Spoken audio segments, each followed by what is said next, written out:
My Japanese girlfriend reacting to my shave. Was? Ah, Nico!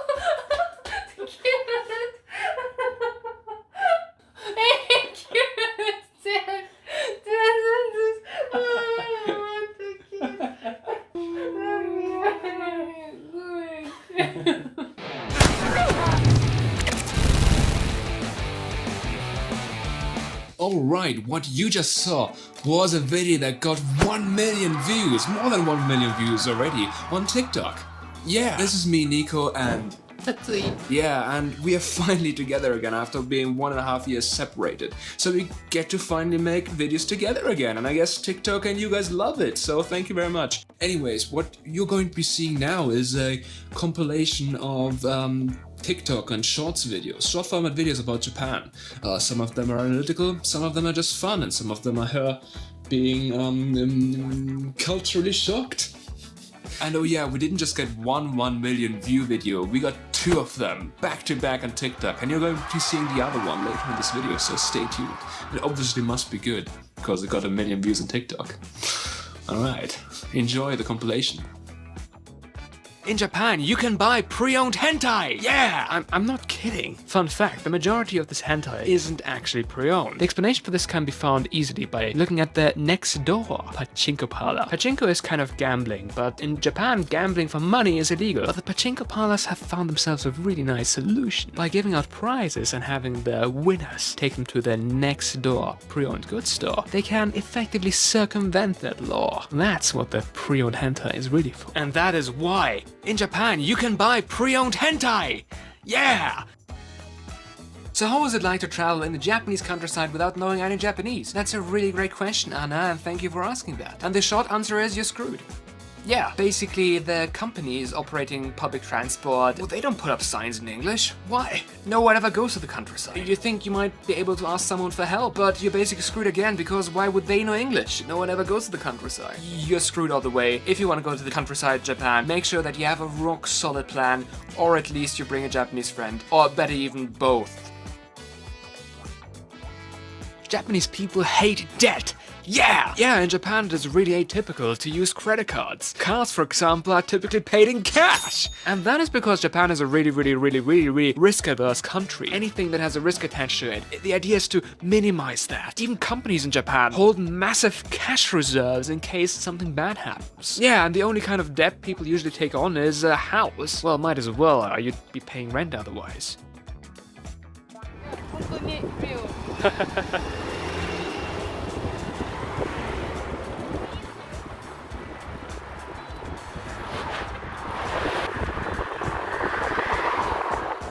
Around 76 years ago, 2 atomic bombs blew up over Hiroshima and Nagasaki. Back then, the cities were completely and utterly destroyed, and now the cities are fully rebuilt. There is literally no radiation kind of left over. So why is that? 2 reasons. First, the atomic bombs were super tiny compared to today's standards. The bombs, they blew up high in the sky, and as such, the kind of radiative matter spread across a pretty huge area. Nowadays, only the memorials remain, which is a true sight to behold. Okay, so we all know of the amazing touristy places in Japan: Akihabara, Asakusa, Kiyomizu-dera, Fushimi Inari, and Dotonbori. Yeah, amazing, awesome places that you should absolutely go to. The thing, however, is the most memorable trip for me in Japan wasn't to any of these famous places. It was actually to Cape Irago, a place totally in the countryside, deep countryside of Japan. I felt like I saw the normal Japan, not the flashy one, but the normal Japan that the people actually live in. I felt much more connected to Japan through it. That's, I think, why that trip over there has become so memorable to me. So, we're going shopping. Yeah, look at the opening times of the supermarket. 7:30 to 19:30 and then it's closed. Lazy! Lazy! Why you say lazy? Those people work very hard for those 12 hours. Too lazy. Alright, I have some really great news, guys. Since he's now here in Europe with me, we kinda wanted to launch a series of videos about cities in Europe that are particularly kind of famous in Japan. And, yeah. your dream trip cities, yeah? Anyways, it's gonna be a really great series, and I just got a kind of gimbal, yeah, to prepare for it. This is a stabilizing mechanism, so our videos will be crystal stable. It's not something that you would say. More fun facts. The most funniest thing I've ever seen. Asian squatting on the stairs. Asian squatting on the stairs. You could just sit on the stairs, but no, you're Asian squat on it. This is hilarious. I love this. The country with the biggest debt level in the world isn't Italy, it's not Greece, it's Japan! Yeah! So the thing about Japan is that they are sitting on a debt pile of around $12 trillion. This again equals around $100,000 of debt per person living there. Okay, but it's not as bad as you think for two reasons. First, a lot of the debt is internal. They owe it to the people who live in Japan. Second, Japan actually owns a lot of assets, such as land and companies. Japan tends to rescue a lot of their companies and as such acquire stakes in them. They could in theory sell those assets off and cover the debt, basically. So it's not so bad. I still wouldn't want to be the guy who has to pay that off. When you go to Japan, you really need to pay attention to what you say, because every little tiny thing that you think isn't such a big deal could in fact have dire consequences. You see, there is something called cultural differences. That means things like giving your girlfriend shoes could result in you accidentally breaking up with her. And even if you say something sarcastic, there could be people who won't understand you and would probably ask you instead what you're taking. Anyways, what I'm trying to say is, when you go to Japan, just be careful what you say.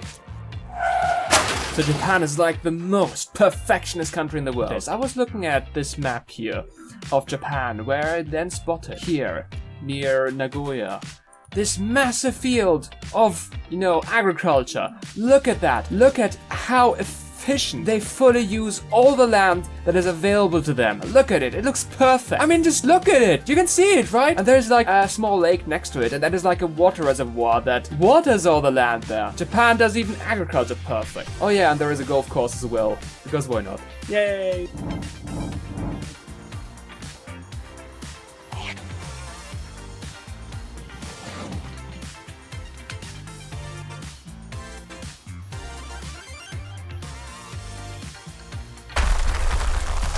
So you want to go and learn how to make friends in Japan? Then you've come to the right place. See, the thing is, Japanese people want to make friends with foreigners because they are very intriguing to them. As such, when you go to Japan, you will very likely be invited to a ton of events. And the trick here is to say yes. Yes, yes, yes! Example, when I said yes to an invitation to carry around a Mikoshi, it was such a crazy event, and I made friends with members of a high school baseball team, as well as other members of the society. It was such a great time, and that is because I said yes to carrying around that massive thing, and also yes to that massive shoulder pain that it caused me. Yeah, worth it. So Japan has decided to take their nuclear waste and dump it into the ocean.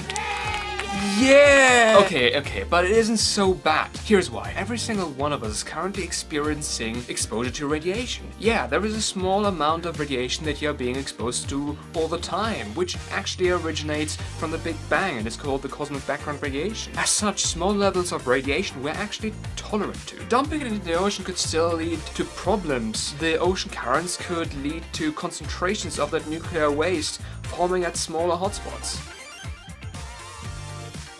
Back when I was still studying Japanese, my teacher told me Japanese people, they think that the sun is red.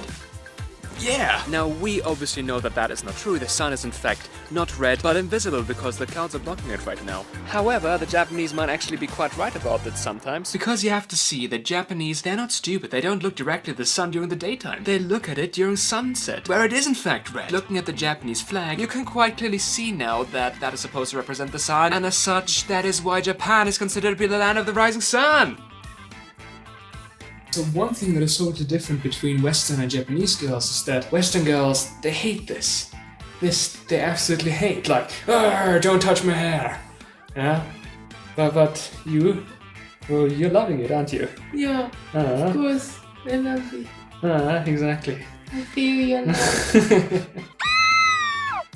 Oh yes, she absolutely does. This is her right now with her umbrella out, protecting her from those tanning rays. And of course, when she doesn't have her umbrella on hand, she always tries to find the most shady place to stay in. Yeah, Japanese women really like having fair skin, thus trying their best to avoid the sun. Alright, thank you guys all so much for watching, and that's it. Subscribe and subscribe again, because, well, but twice is better than once, I'd say. See you later, guys. Thanks for watching. You're cute.